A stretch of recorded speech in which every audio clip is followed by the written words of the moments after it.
just like that, they buy it. They eat it up. You pander to them, you thank them. I mean, really, people, I thought you were a little bit smarter than that. I mean, it's just so easy to say the name of the city. You cheer. Hey, Stephanie, you cheer. I mean, just come on. Welcome to the A Show.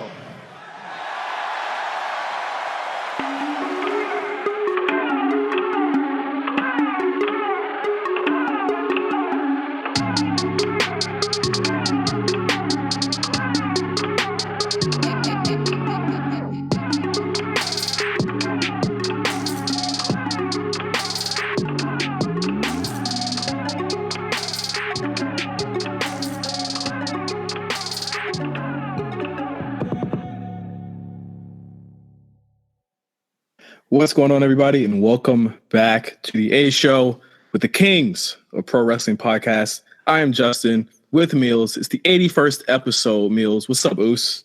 Oosy hot. I don't know. What is up? Not a whole lot on the two main shows this week. I'll say that much. No, really not. Like not a lot happened. Well, not a lot that I found actually good. Twitter's been killing people off these days. Yeah, it's an unfortunate circumstance. Now I'm beginning to wonder my own fate one day. So I just want to let everybody know that in case my thing gets deleted, just know. I don't know. I guess I'll still be here. Whatever. It gets deleted. Yeah, your Twitter will not get deleted. Shout out to Rob. Shout out to Rob. Shout out to Amp. Amp to the dust as well. Like all Quan. Yeah, the snap brothers. The snap, man. But you know what? I'm sure all of them will get their accounts back eventually. Well, some of them will. But Amp, he ain't coming back.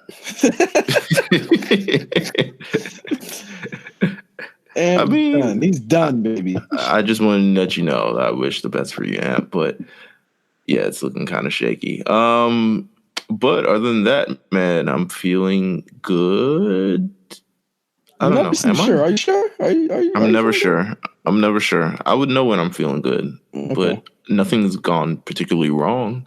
So that's always a great thing. I remember I said I wanted to start this thing where every week I want to give someone a shout out for just being great and amazing what they do. Yeah, what do you got this week?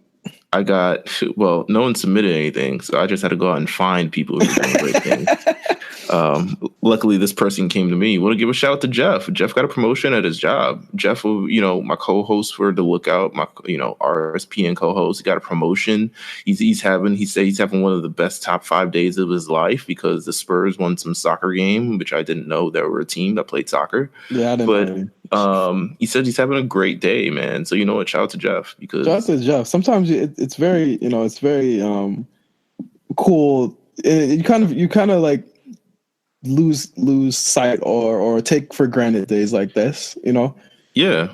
And when you have days like this, you always want to really just celebrate them and have people be happy for you. So everybody send a shout out to Jeff at Old Boy on Twitter. I mean, just a few months ago, he got in that car crash and almost damn near his arm almost came off. So just God bless him and everything moving forward with that, man. So shout out to Jeff. Just want to shout out to Jeff. And I don't think anybody knew that either. But it's like, No, I mean, I think, to the extent of it, they definitely know. He posted on Twitter he got in a car crash, but I don't think anyone knew that he almost hurt, he hurt himself in this process. But yeah, man, you know what? It always comes around, is what I like to say. It always comes around. It doesn't come when you want it, but it comes when you need it. And I guess speaking of that, we can go to Sasha Banks Watch, right? Yeah, we can start off. No Holds Barred for the 81st episode of the A Show. We're also very, very, very close to the 100th episode.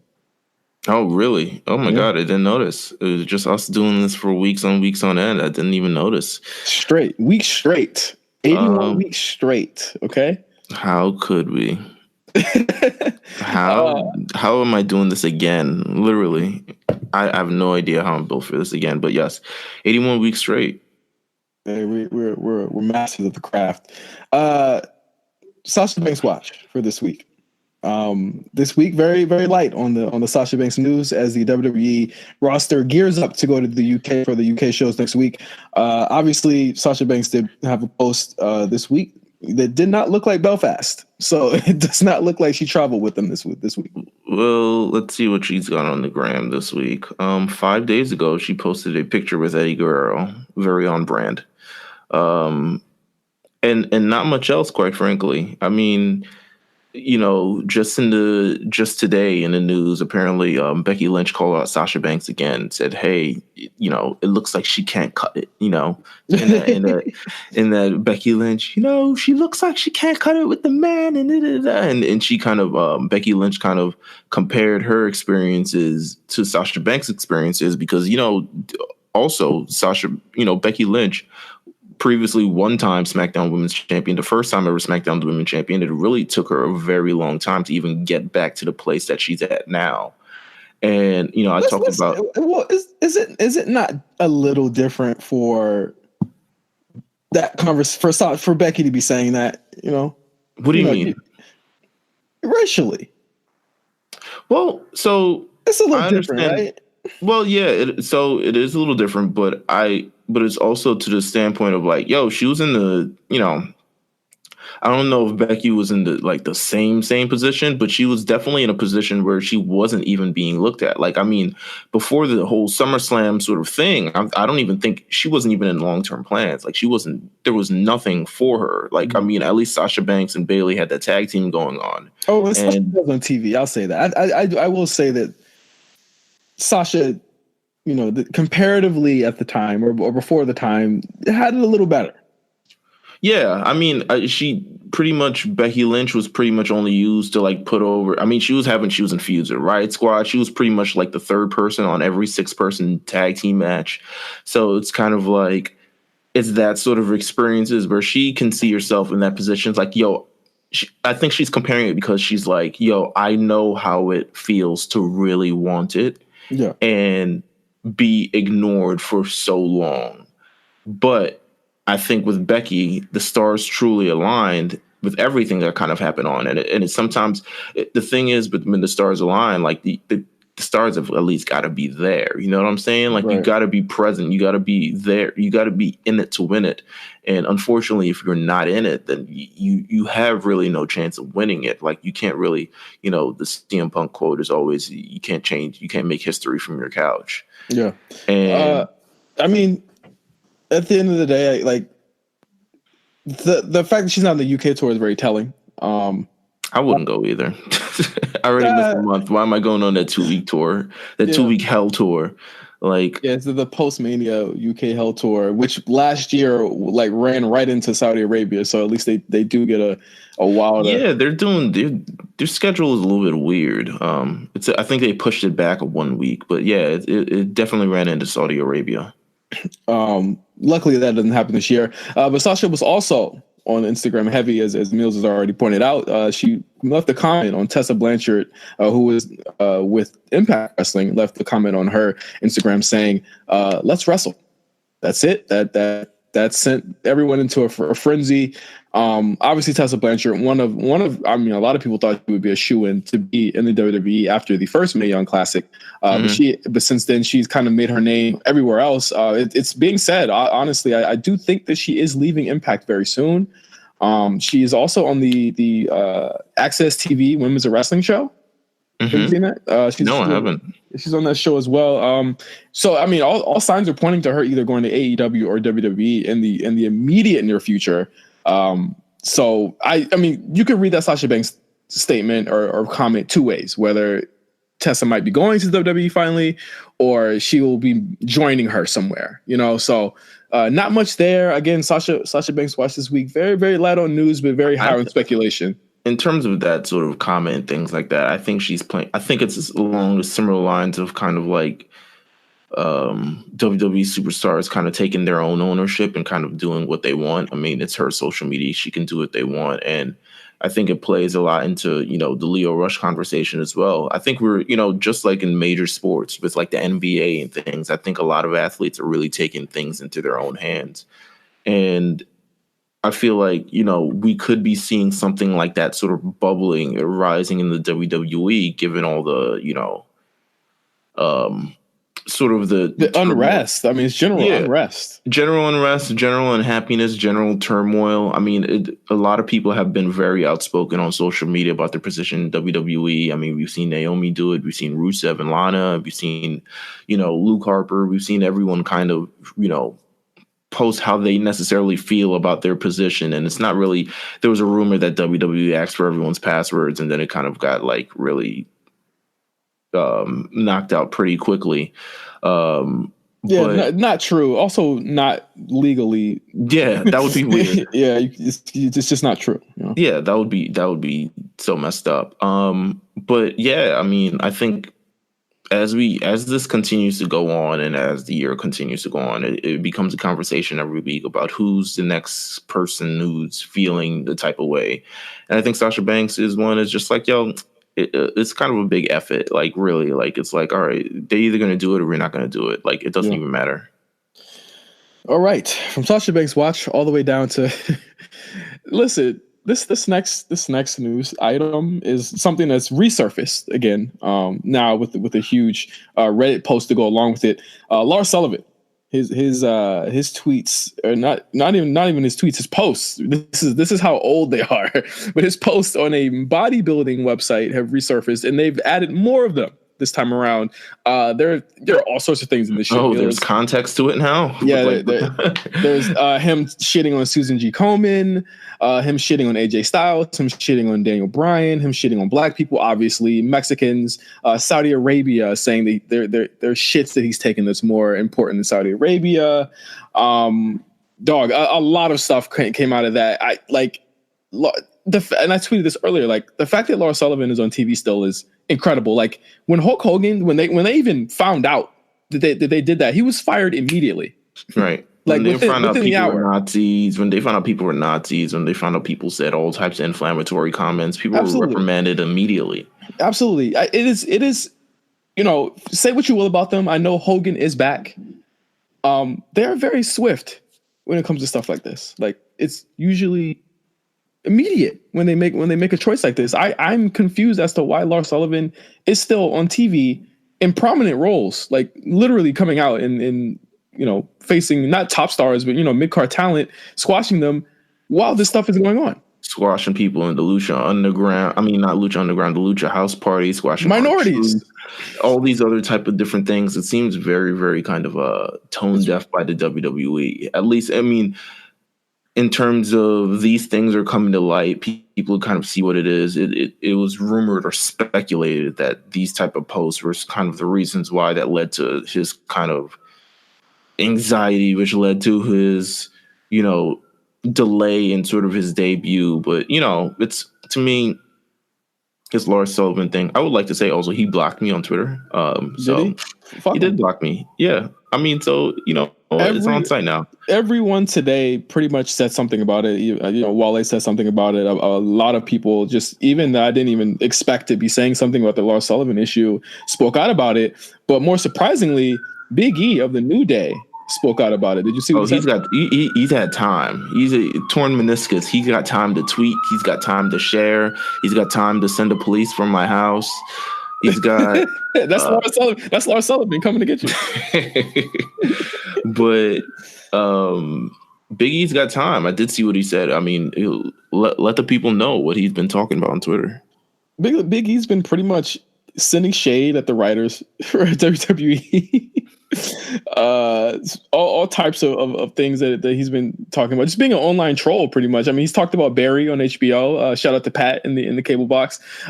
He's been talking about rap with Kaz, all types of things on Twitter. But today someone pointed out the link, the Reddit link to Big E and said, yo, are you aware of this? Like, you have to work with this racist asshole. Big E said, and I quote, many are aware. If true, he has to bear the albatross of being a bigot and working in a company that is now filled with minorities. Remember we said this when it first came out. I was like, how are you gonna how is he gonna maneuver? Like the WWE champion is like black, right? African born. Lars Sullivan is He's a jackass. He is. He's got a face for forums and trolling like that. You know what I'm saying? Like he looks like a guy who would just, sit behind their computer screen and like, oh, these in kind of type of way like that. And it's those type of people, He's made threads on the quote unquote gray area between rape and consensual sex. Oh, nah, he got to be out of here. He's got to go. Like he made this thread. He made it. He made this thread. Let me. Lars Sullivan isn't turning the corner or anything in the WWE. He's not really doing anything that hasn't been seen. He's not doing anything that's really spectacular. He's not a sort of top caliber star like maybe a Randy Orton where he could kind of skate around fences that happen in sort of the backstage area. He's really kind of no one. So the fact that they haven't even had this is insane. It's fucking unacceptable. He said, and this is back when R-Truth and Kofi were in a small, like a short-lived tag team. He said champions. He said both of these guys look like they could be in a prison black gang, and now he's beating up R-Truth every week. Come on, bro. Like, come on, dog. Like, there has to be some type, and it's like they let him come back after he no-showed for a month. It's insane. It's incredibly tone deaf, especially when you have a young, regardless of whether we agree with Lio or not. Like, you have another young black man coming out and saying, I don't want to be looked at like I'm a slave to these guys in here. And people, and I said this on Twitter, I hope that these people are having the same kind of talk that they're having with Lio, they're having with Lars Sullivan, because the situation, and I guess we'll talk about Lio afterwards, but the situation with Lars Sullivan, I mean, the fact that it's just he's still on TV every day. In fact, now he's on twice a week. So, and in a lot of ways, personnel wise, it's worse than what Leo's doing. It's a lot worse. A lot worse for the face of the for any sort of person who represents the WWE and represents a multicultural sort of, behind the scenes workspace and everything like that. Like, it's gross, man. Like, it's really terrible.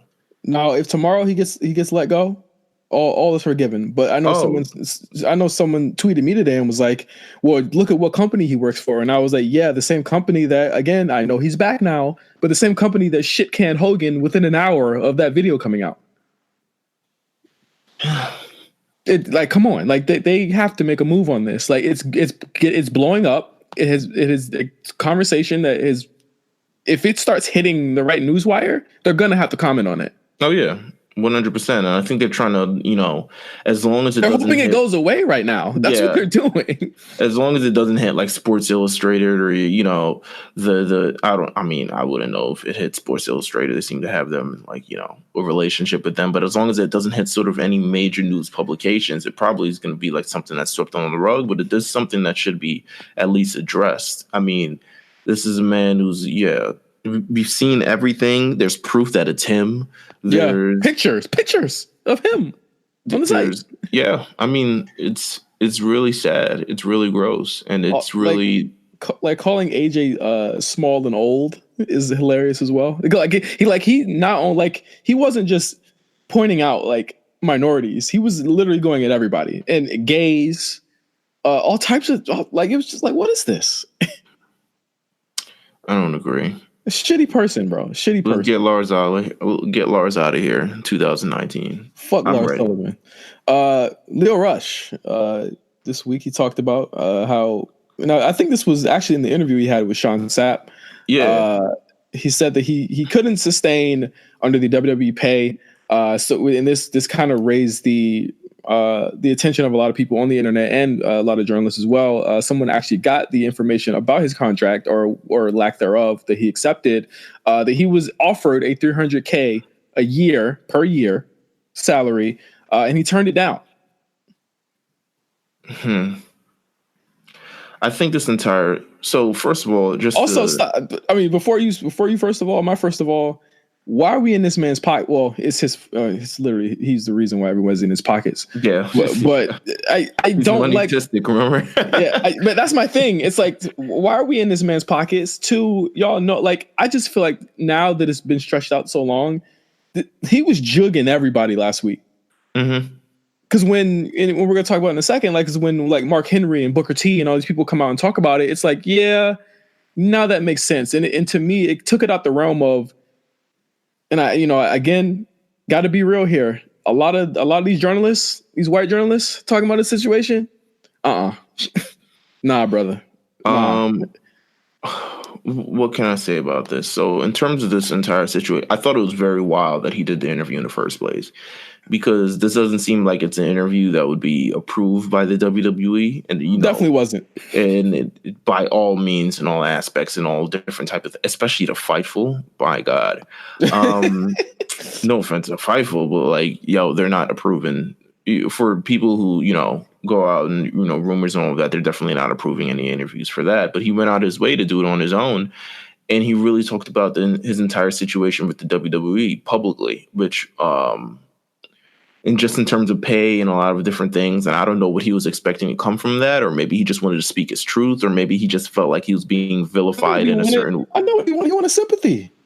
He felt like he was being vilified in a way, and he needed to sort of speak from his side, because a lot of people were saying like, "Oh my God, he's starting up these backstage trouble. He's trouble with Finn, blah blah blah, blah blah blah." And it's just like, yo, I'm all right. Here's the reality of my situation. The reality of my situation is, that entire sort of carny lifestyle that WWE kind of, says like, oh my God, like all the boys do it. And, to be a, good old boy in the back, you need to carry people's bags, and you should make sure that, Bobby Lashley right backstage, as soon as he walks through the curtain, has like a bottle of water waiting for him and all this other stuff. And I remember just specifically after the situation, I think it was probably like Thursday night or like Friday night. And I'm really thinking about the situation, because I'm thinking about it from a standpoint of like, yo, what does this have to kind of do with the work or the things that he contributes? Like, I get the idea of paying dues, but to me, having to, and a lot of it also came from, the Mark Henry comments and the Booker T comments. It was like, you got to learn how to play the game, and you got to know how to, you got to learn how to play a game. And then I've never been someone who's like, you got to play the game. I'm not a type person like that. I kind of do what I got to do, and I do my job, and I do my job very well. And that's how I, earn respect from people, is because ultimately this is a professional wrestling business. This is an entertainment business. As long as he's going out there and professionally wrestling, and what he does isn't any different from me going in my office and grabbing everybody's lunch. You think he's doing that? I don't think it's to the extreme of that, is it? It's not.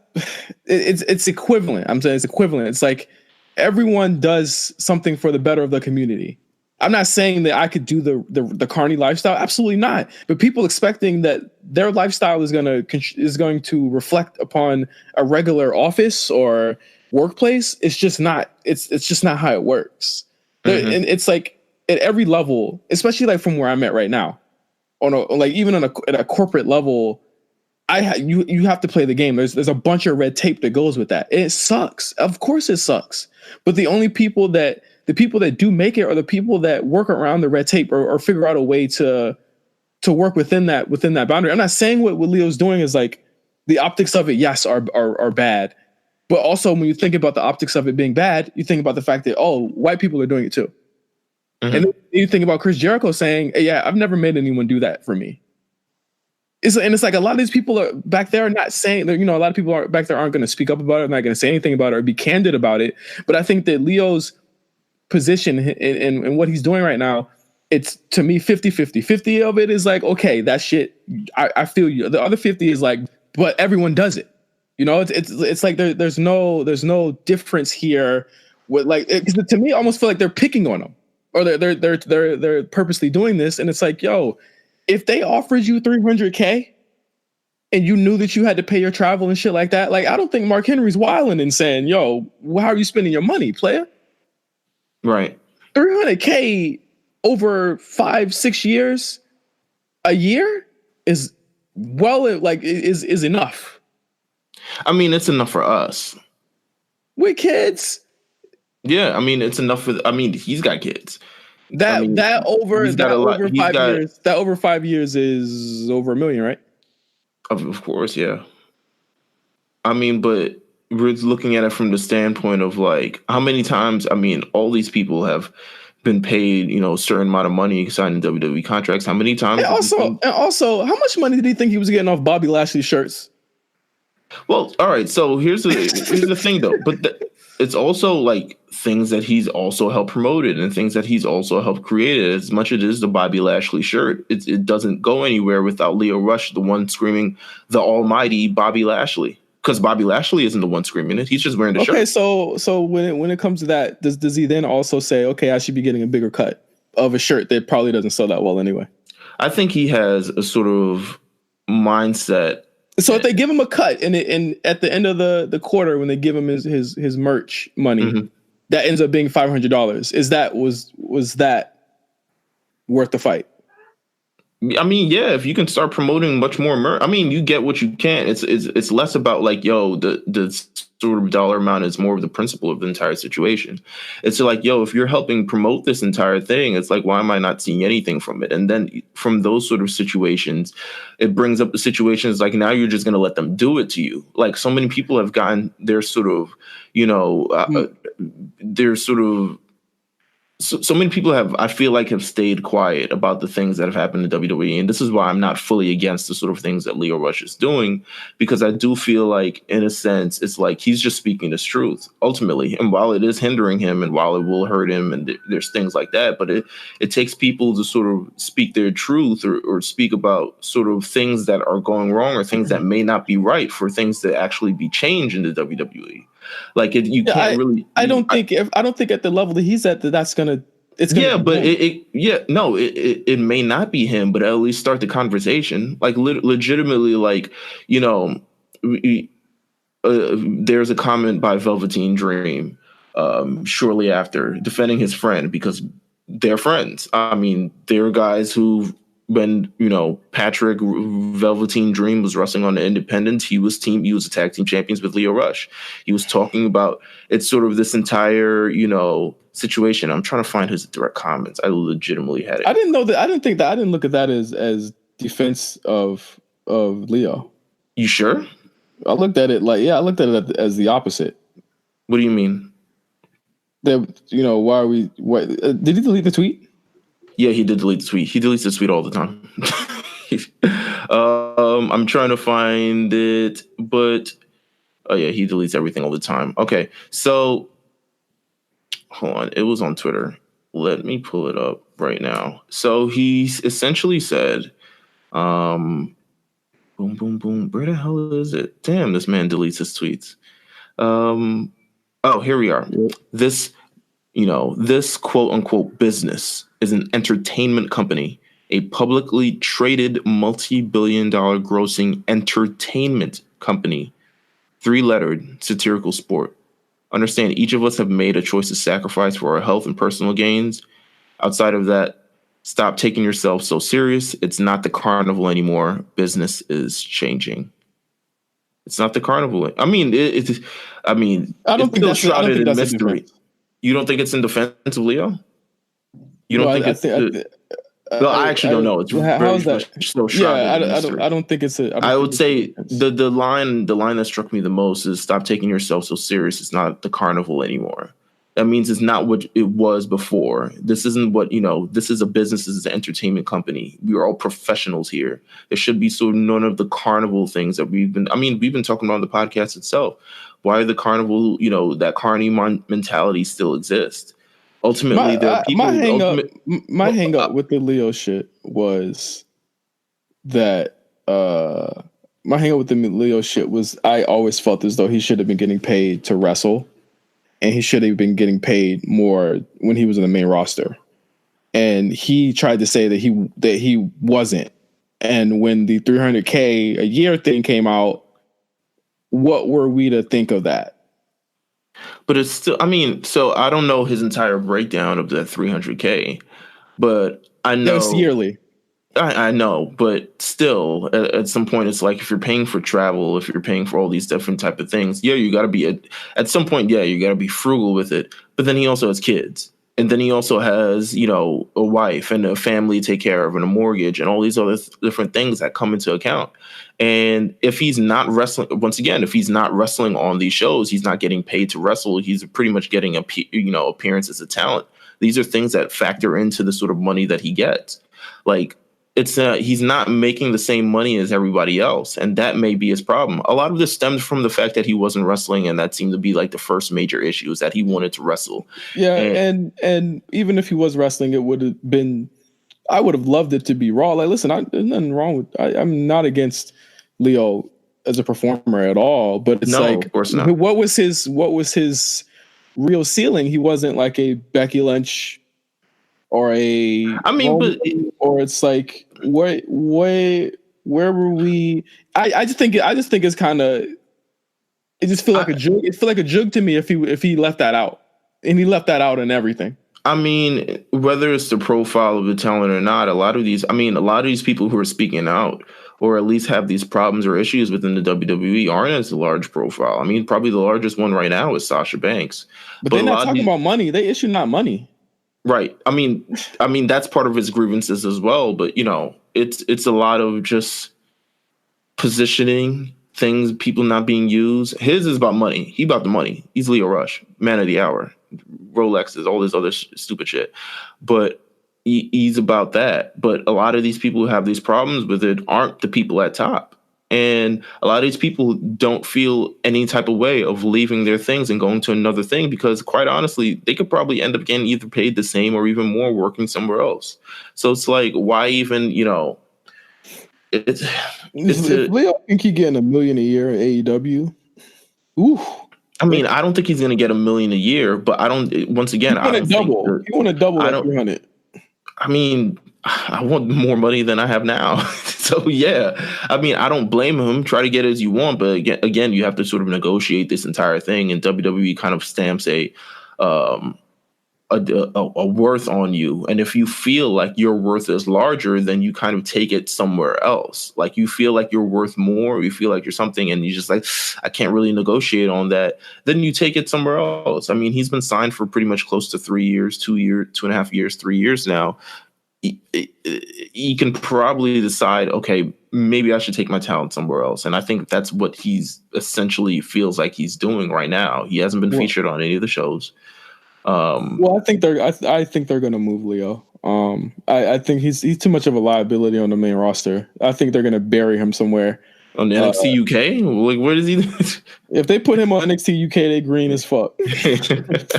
They're so green if they have him against Gallus. Oh my God! Right? I'm pretty sure Kylo will love to talk about Lio Rush on the call up, but to I mean, essentially demote, like, that's a real. Now remember, we were talking about demotions from where Lio was as a rising star, for him to go back down like that. Like I remember last week I was like, or a couple weeks ago I was like, yo, Sanity wasn't even featured. That's why I didn't feel as though that was a demotion, because it wasn't like they were on TV anyway. Lio Rush was on TV every single week. He was on Mania.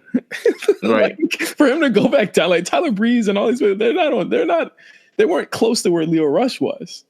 You know what I'm saying? So, essentially it was just, that would be the motion for Lio, because all things considered, relative to everyone else that would get called or got called back down to NXT, that's a bad move. That's a really bad move. I'll say this: I'm not fully against what Leo's looking for. I do think to sort of. What are you against that he's doing? What am I? I mean, I'm against pretty much sort of. The public interview, I would not do that. That public interview, kind of like determining if you're in negotiations, you're trying to figure out what's wrong, and then you're going outside the WWE and probably outside of their permission to sort of, talk about quite openly the business and all the backstage things. I think part of that is very tacky. But as far as what is part of someone who's like, I see my self-worth as this. And you're trying to define my self-worth for me.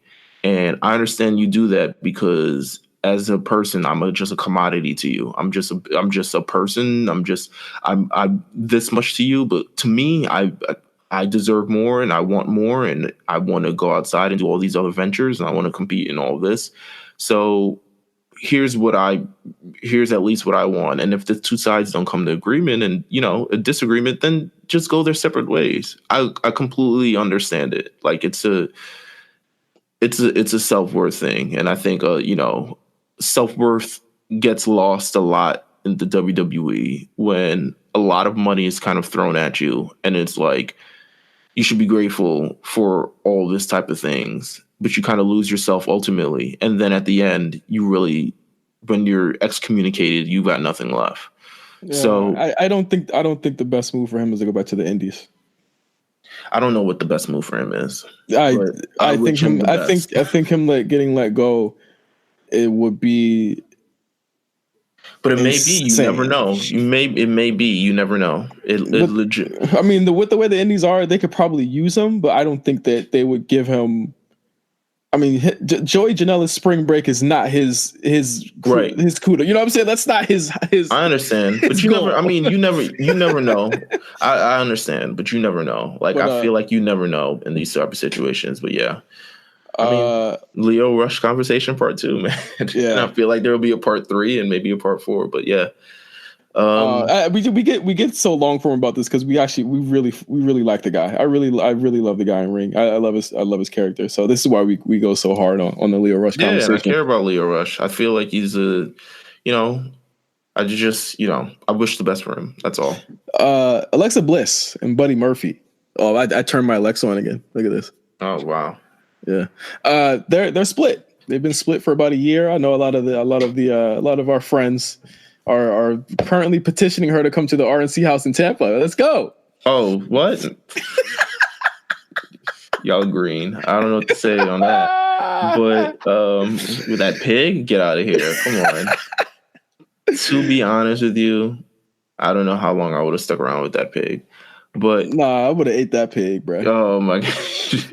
I don't know, but I mean, good for her, good for him. I mean, it's been a very long time. They said it's been at least about a year now, almost. I think they were engaged engaged or something. Yeah, and they split. Buddy's obviously on SmackDown now. And Alexa has had her, which makes sense now. It's why they're on separate rosters. I thought it was weird they weren't on the same rosters for a very long time. But yeah, but I also love how 100 they were and keeping a secret and not being too public about it. I think all too often these wrestler breakups get very messy. And they're not handled with grace, but it seems as though this one was handled with grace and class. There's no room for messiness. No room for messiness. Handled with grace and class because we haven't heard about it, at least. But that's a two-way street. Yeah, but we don't know what happened. I mean, we don't know what happened behind the scenes. But oh god, it probably was, hey, babe, you're on 205, I'm on fucking Raw. We clearly travel on different shows here.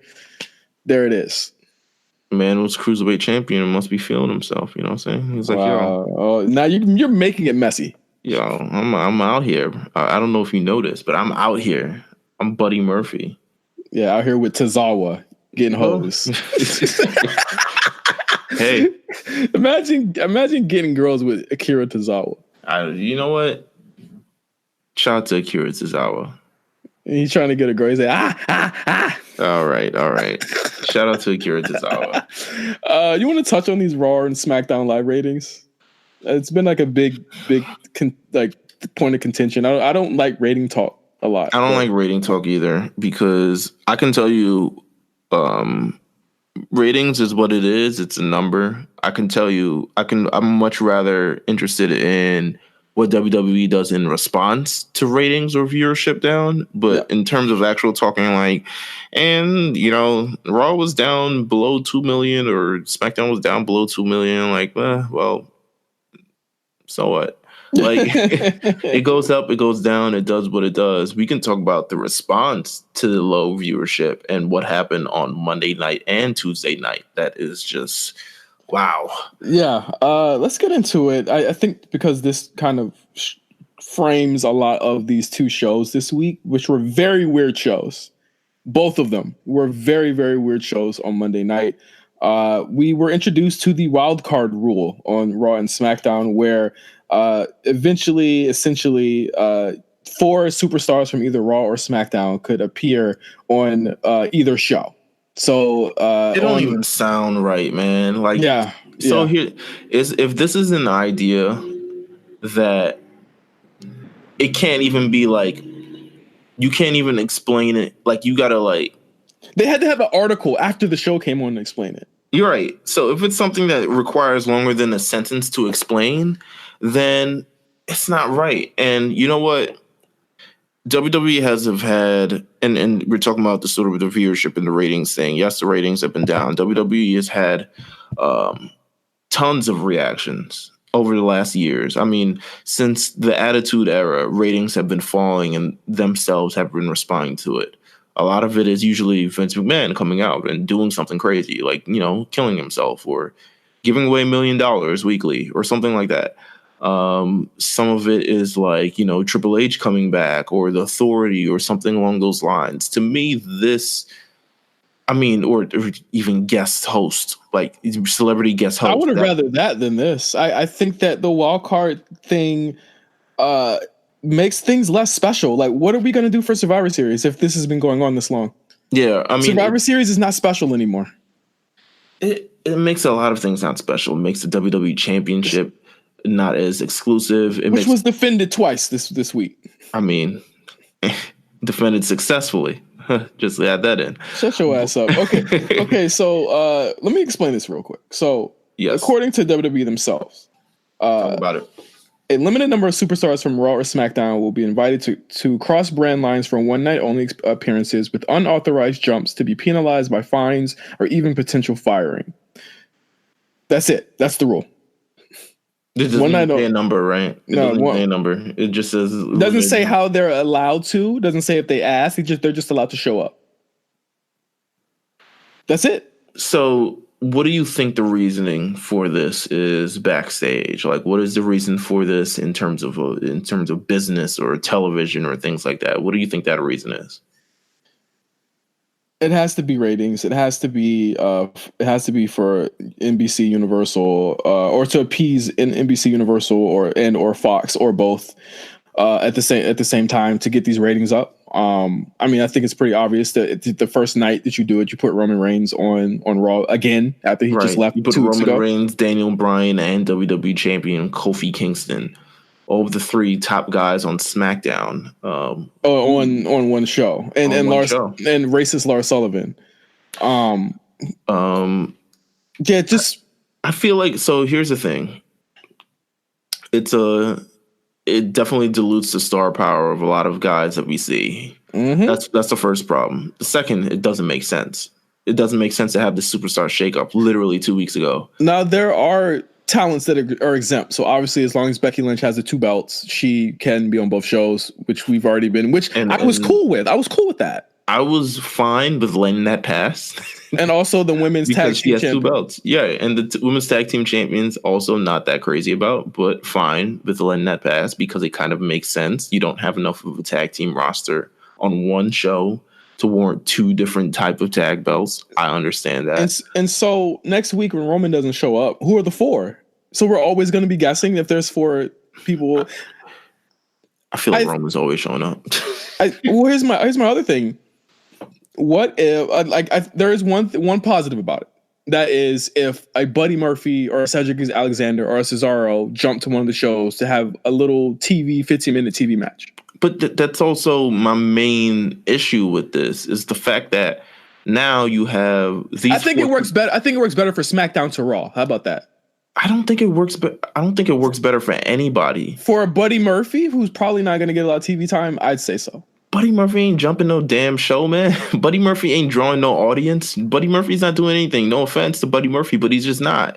Like, I think. I'm talking about for my personal enjoyment of the matches. Oh, yeah, of course. Well, yes. I mean, I think just in general, it's a major detriment. It could potentially add to much more frustration backstage with a lot of the superstars backstage because now it's the same time. It's like, okay, you put us on these separate shows. We're supposed to get these opportunities to perform. We're not getting these opportunities to perform. WWE has an entire roster of people who just don't do anything from a week-to-week basis, who are even good to passable to not even that great to all these other things. And they've got just loads of people that they're paying. They're paying money, more money than Lio Rush. But they're paying them money to kind of just sort of sit backstage and collect a check while I'm sure they want to see these opportunities. Like Cesaro. Cesaro was there the first night. We haven't seen Cesaro since. We haven't seen Cedric Alexander since. Buddy Murphy appeared on a commercial break because there's no more time on SmackDown, because Raw people are on SmackDown in multiple segments. The Miz Miz is on SmackDown. There's a Sami Zayn and AJ Styles are in the main event of SmackDown. All these, and SmackDown's 2 hours long. See, and the thing is like the Wildcard Rule, it works much better on Raw, but the fact that it's happening on SmackDown makes it really not efficient for the entire roster. Now you have these people like how long do you think this lasts? Because it lasts that long. I think this lasts at least until SummerSlam. I think they eventually just cut it out. Like they need a big segment to sort of blow it off, but I think the fact that this has even happened to me is so. This is like the fact that they're ignoring pretty much the last 2 weeks of the things that they sort of promoted in order to, it seems like, well, desperate. That's what I can say. Yes, that is desperate. It's desperate. I mean, it's odd, but the thing is, though, what else? What they supposed to do? I mean, if you look at even just at the build top of quality the card, content on television. Well, here's the thing, Meelz. Like, I mean, Raw is a terrible show, but at the top of Raw, it's a bunch of people that we like. Right. At both of these shows, it's a bunch of people that we like are at the top. Like AJ Styles and Seth Rollins are at the top on Raw. Mm-hmm. We like them. At the top of SmackDown, Daniel Bryan, Kevin Owens, Roman Reigns, Kofi Kingston, all people that we like. The match, and I said this before, like these matches on Monday were not bad. Sunday, the matches weren't bad either. No, I mean not Sunday. Tuesday wasn't bad either. The matches aren't going to be bad, but that's not really the point. Like, everything in between it for me is not working. The matches aren't going to be bad. It's not the point, but I feel like just the mere fact that you're not even taking a chance on promoting the roster that you have. Maybe if you created a lot more interesting storylines and things like that. We did the shakeup to freshen up the roster, so you would be able to have these sort of fresh storylines. And now what's fresher than AJ and Seth for the first time? I mean, Cesaro and Cedric Alexander. I mean, but so here's the thing, though. It's like. But you just told me Buddy Murphy ain't popping no ratings. So no, Buddy Murphy ain't. But it's so you're not even giving a chance for people to get behind a Cedric Alexander or a Cesaro. You're not even giving them the opportunity. Honestly, or a Ricochet. Or a Ricochet, really, because it's like you're Braun Strowman barely on the show. Braun Strowman just threw someone in a dumpster this week. That's all he kind of did. And that's all he ever does. But you're not given these opportunities. Like you talk about the Attitude Era and them having to create new stars. And while they're still getting their butt kicked by, WCW in the beginning. When you stay the course, and consistency will always follow through, and you create these exciting storylines and these exciting programs and sort of quality television that makes you want to come back from week to week. I think the problem now is everything is so. This happens this week, and then next week that happens that week, and there's no really sort of joining of it. Like we talked about it 2 weeks ago. Why the hell did Robert Roode beat Ricochet? Nothing happens the following week, and then the following week there's a rematch for what? That was the crazy shit to me about that on Raw. It was like he lost to a mid card guy, then beat a top card guy, and then has to go back down and beat the mid card guy that they were supposed to have him beat the week before. Right. So it's very disjointed in the way they do things, and maybe they need to take a look at how they're doing it. And I think a lot of it's, it's live television, things like that. But at the same time, it's like, you got to create these new characters on Raw. They're probably the only people that's getting the consistent rub on Raw are probably the Usos and the Revival, but their sort of shenanigans and things like that. But I think on Raw there's also like a lot of shit that I called on this show, which by the way, Raw was terrible on Monday. Raw was bad. It was a really bad show. I felt like we were back in November 2017. Yeah. It was that bad. I called it last week. I said if AJ and Seth are in a tag team next week, I'm going to fucking rip my hair out. Or I said I was going to do something violent. And what did we see? on Raw this week. Well, I agreed. I said you're probably going to see him in a tag team. I don't, it just is what it is. It's kind of how they sort of do things, but they need to sort of change up the kind of how they do. And again, that match wasn't even bad. No, I mean, the match wasn't bad, but it's just the presentation of it all. It's kind of where they lose people. And now you have these things where you get people are appearing in front of live audiences. Mojo Rawley debuted his gimmick. Did you know that? Yeah, I don't care. On commercial. The Iconics who weren't featured on any show, tag team champions, they should at least be on one show, were featured on commercial for Monday Night Raw. Like, I'm not saying all this stuff is bad, and I'm not saying I think it's great, but it's just like, to me, it's so ass backwards to just decide, like, yo, you know what we're gonna do? I mean, they're betting on the guys that they have, and they know what works. I get it, but actually, at the same time, you have to create these new guys. You know how you just said you're the only people that are getting the rub of the Usos. I agree, and I also disagree. The only team that's getting a consistent rub every single week on this fucking show are the Viking Experience. Right. They are really behind these guys, and they're doing it the right way with them right now. Everyone else is kind of like, whatever. Like the Lacey Evans segment on Raw, what the fuck was this for? I don't even remember. Oh, there it is. Yes. What was this for? Because this was to mix two storylines together because they didn't have the time to promote one. So they're literally doing the women's championship match while they have the 4 women in the Money in the Bank thing. And they're just like, okay, well, let's throw them all in one segment. And it's just, it's just a utilization of time, man. Like, I think maybe... Why do we get a 15-second Lucha House Party squash? Like, what was this show? Here's how I feel. I feel like they take from this. Hopefully they take from this week and they learn from it. Because there's probably a better way to do the Wildcard Rule. While as dumb as it is, there's probably a better way to do the Wildcard Rule. The Wildcard Rule on Raw ended up with 2 SmackDown guys in the main event. Right. The Wildcard Rule shouldn't really be for the guys getting time. The Wildcard Rule should be for the people, like you said earlier, who aren't getting time. Exactly. It's to get time against people that you would normally never see them against, which also kind of defeats the purpose of Survivor Series. But I get it. Go off, Queen. Go off. But I really like you liked from Raw. Yeah, I like the main event. Great match. I thought it was. I think Bryan makes Kofi look like $1,000,000, and I think that he honestly is the guy that legitimized and continues to legitimize his run and what he gives for Kofi to look great in these matches. I think Bryan kills himself to put Kofi over here.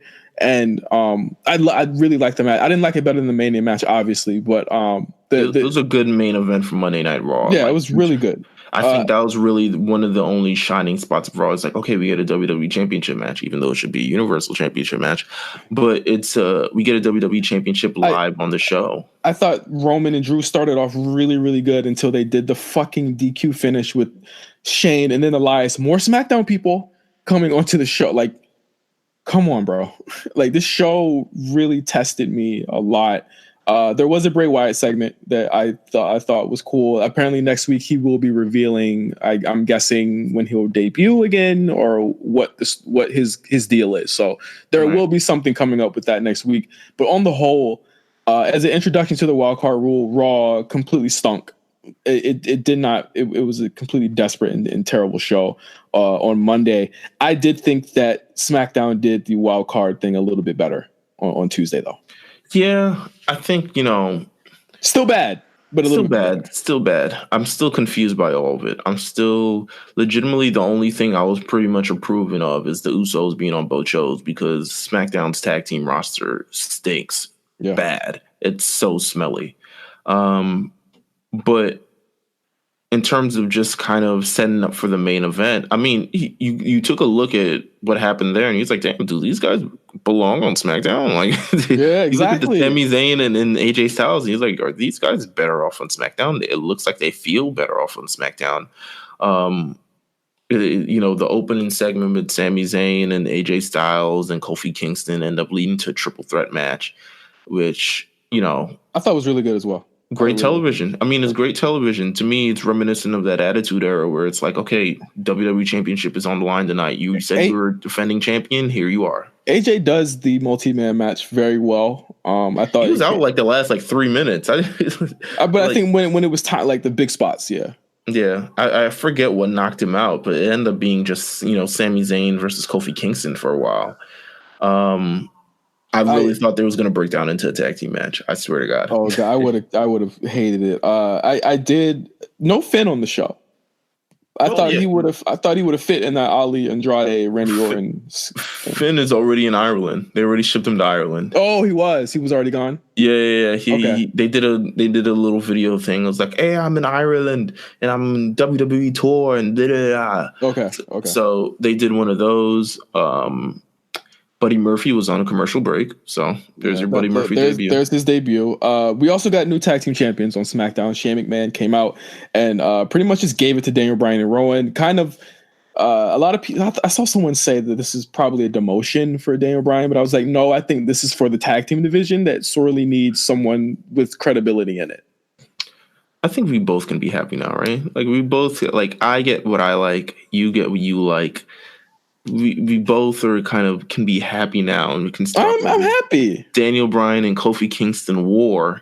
I'm happy. We like them both. I mean, one can be champion, and the other can be champion as well. Is all I'm saying. I'm happy with both. I think that Daniel again was such a great performer. Such a great performer. I hope it rubs off on Rowan. Exactly. Well, I thought Rowan was really good in the tag match. Honestly, I thought he fit his spots very well. I thought that there was like a couple of spots where when he caught them on the outside was a really cool spot for me. And that he got the pinfall was really cool as well, showing that, again, like Daniel gives a lot, Right. He gives a lot.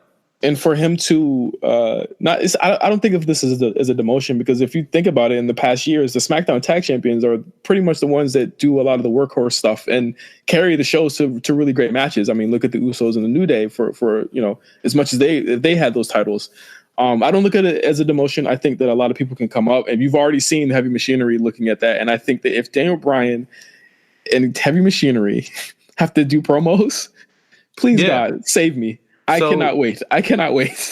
So he's already, the backstage promos and the stuff, if you haven't looked on the YouTube channel or the Twitter page or things like that, the promos have been incredible. Yeah. Like Daniel Bryan is he's into it. Like he's not like half-assing this at all. He sees this as another opportunity to really showcase himself. And he's now they're the Planet's tag team champions. And he's talking about the tag team evolution and how tag teams, the tag team roster has been so thin for so long. And we had the women's evolution, and they don't think of the tag team evolution. Like we could be WrestleMania, main eventing WrestleMania and things like that. So he's really putting it all into it.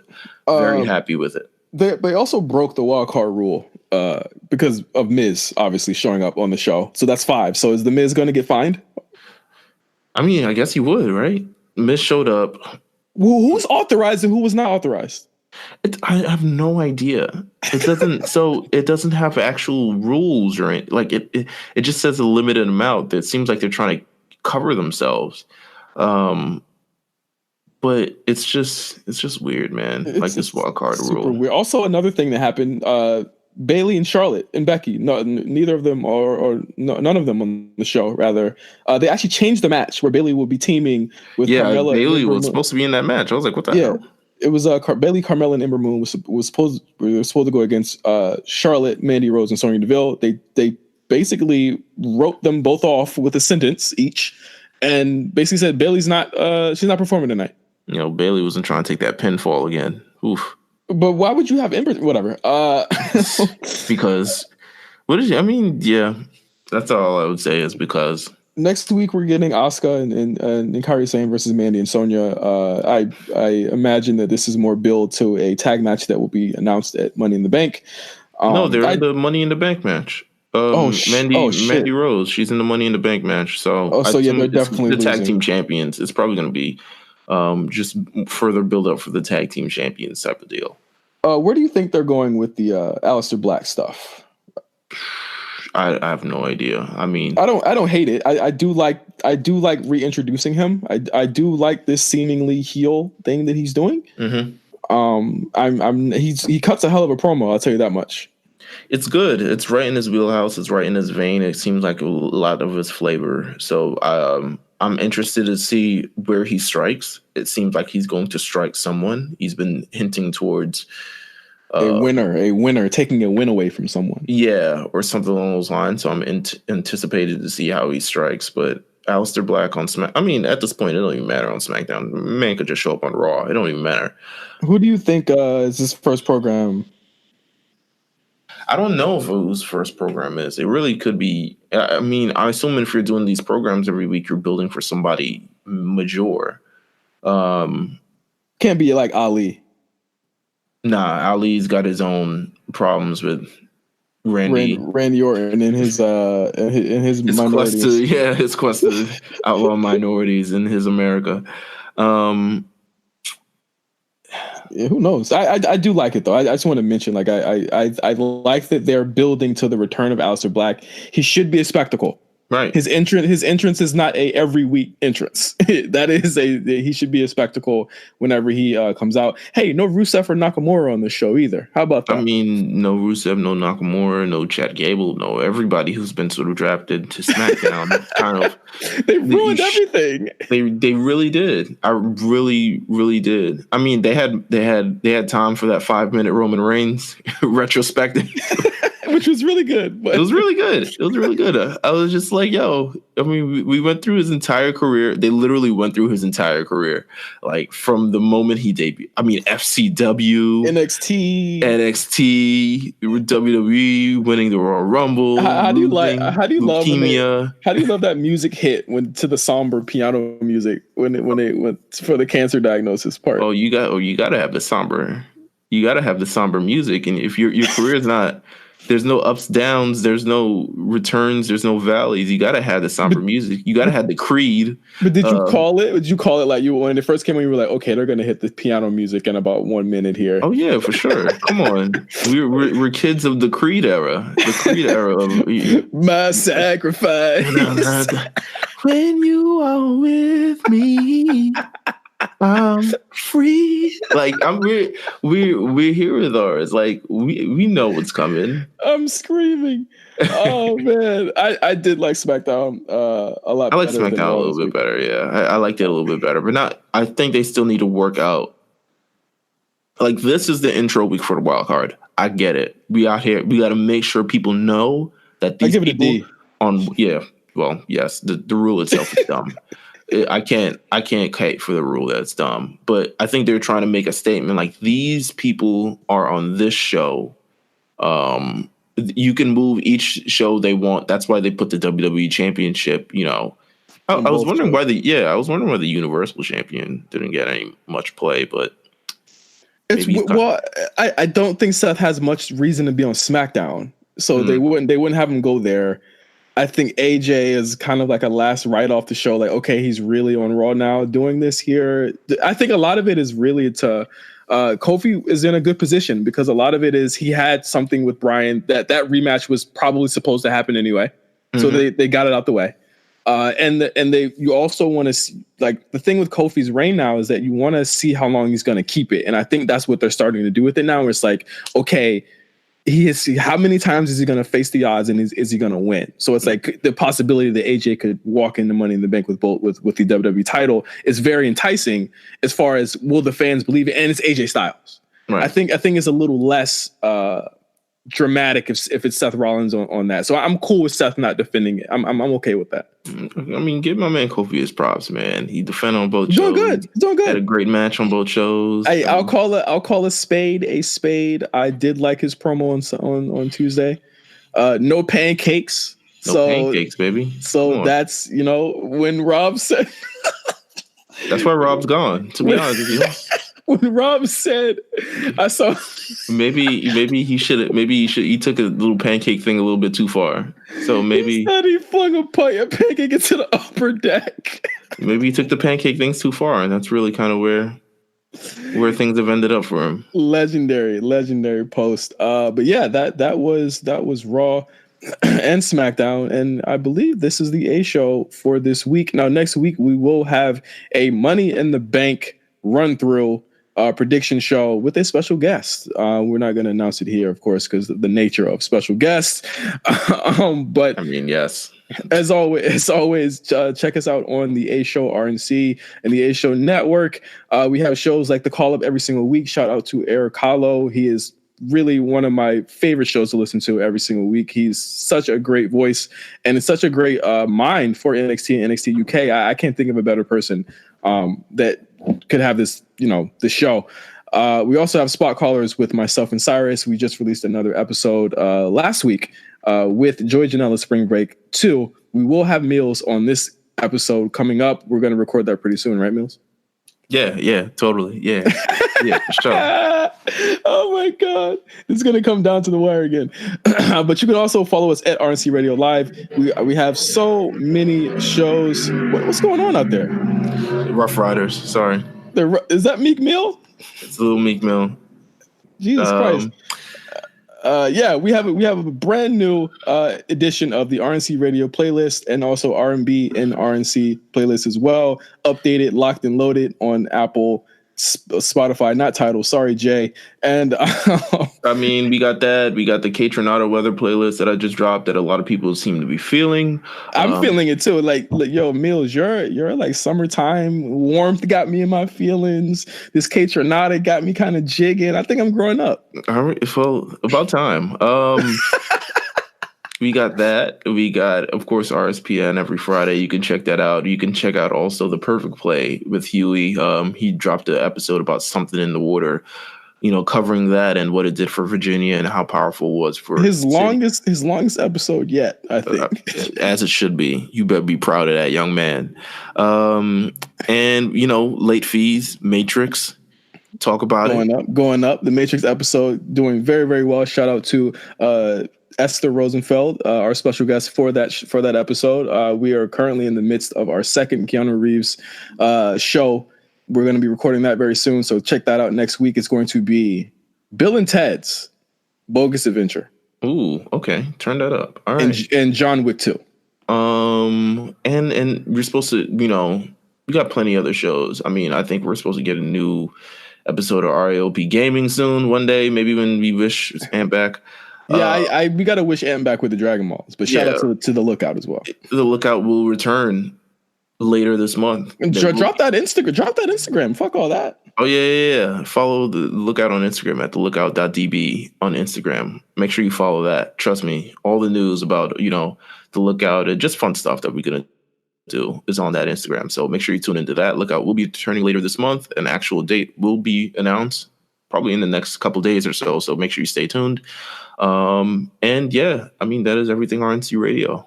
Yes, sir. So next week, Money in the Bank, we will be, of course, pretty much putting all the shows to the side. So if there's anything wild with the Wildcard Rule, we'll bring it up next week. I don't know. I don't think they should be doing anything crazy with the go home shows here. But, as always, I'm pretty sure they'll have It will be in the UK, so nothing will be that crazy. Yeah. It's definitely. And we will probably see it 5 hours before we actually think. And I may not actually stay around and watch either show because I know what's going on beforehand. Well, now they're wait, I forgot to mention this, but they're not even putting the YouTube clips up as the show goes on now. They're waiting till after. They're waiting till after the show. See, smart, very smart. I like that. It seems much more desperate because.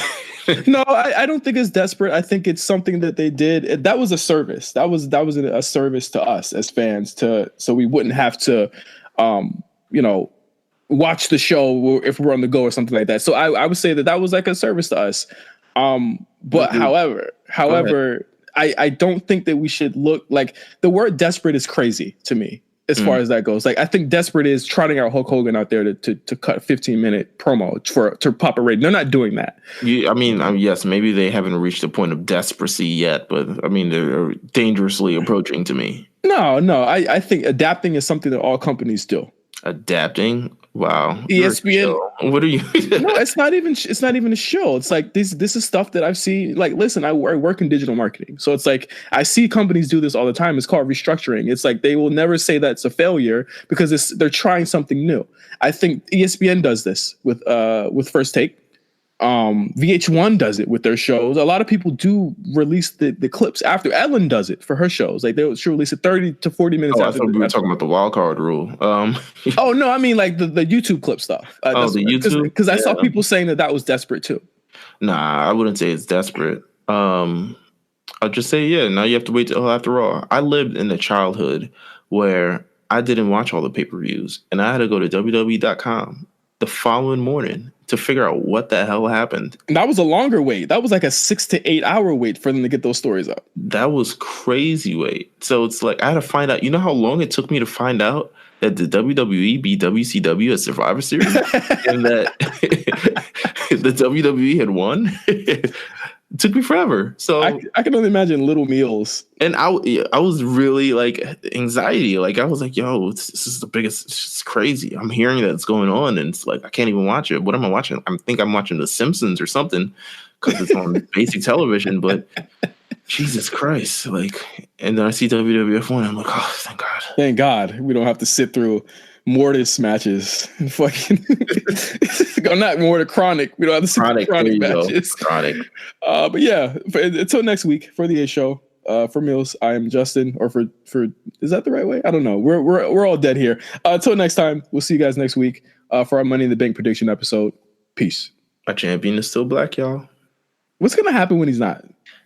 Why you keep saying that? Just let him be black and end the show. The champion's black. All right, peace. Cut to black. Okay, cut to black. Yeah, I like that. Fade to black, motherfucker. All right, bye.